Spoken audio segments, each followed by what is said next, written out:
Hello friends, नमस्ते। मैं मंजू पांडे अपने यूट्यूब चैनल में आप लोगों का स्वागत करती हूँ। नाच गीत सुनाने चल रही हूँ। कैसा लगेगा कमेंट करके बताना। चैनल को सब्सक्राइब करना, लाइक करना, शेयर करना, वीडियो को फुल वॉच करके देखना।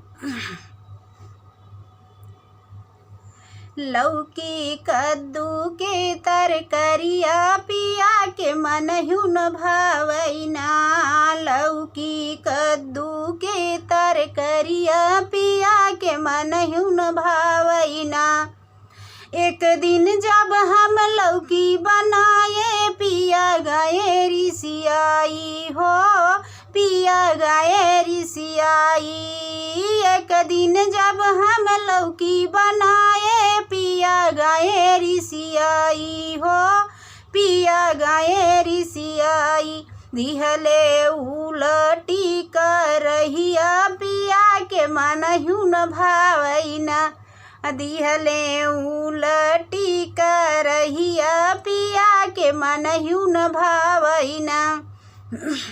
झगड़ा सुन के सासु जी आई वो दुई बात सुनावई हो, वो दुई बात सुनावई। झगड़ा सुन के सासु जो आई वो दुई बात सुनावई हो, वो दुई बात सुनावई। त चितवई तिरछी नजरिया पिया के मनहु न भावैना।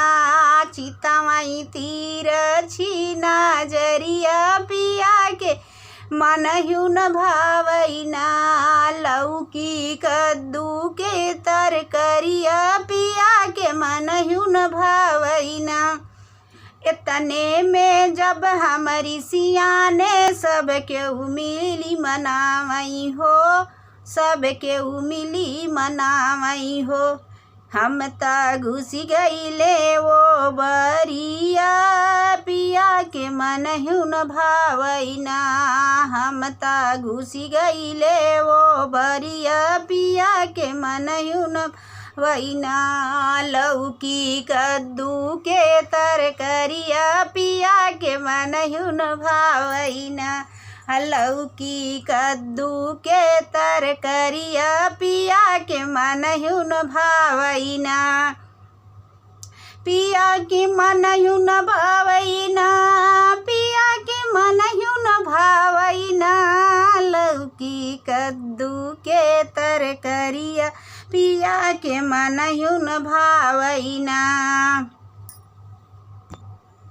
दुई नौ हथवा जोड़ी बलमुआ खड़ा अंगनवा भीजई हो, खड़ा अंगनवा भीजई। धना खोली देतियू केवड़िया हमहू भीतर आईती ना। धना खोली देतियू केवड़िया हमहू भीतर आईती ना। लौकी कद्दू के तरकरिया पिया के मनहु न भावैना। लौकी कद्दू के तरकरिया पिया के मनहु न भावैना। खोली जदेतियू बजर के वड़िया हमहू भीतर आईती हो, हमहू भीतर आईती। खोली जदेतियू बजर के वड़िया हमहू भीतर आईती हो, हमहू भीतर आई। खाबई लौकी के तरकरिया धना कबहू न रूठब ना। खाबई लौकी के तरकरिया धना अब कबहू न रूठब ना। खाबई लौकी के तरकरिया धना अब कबहू न रूठब ना।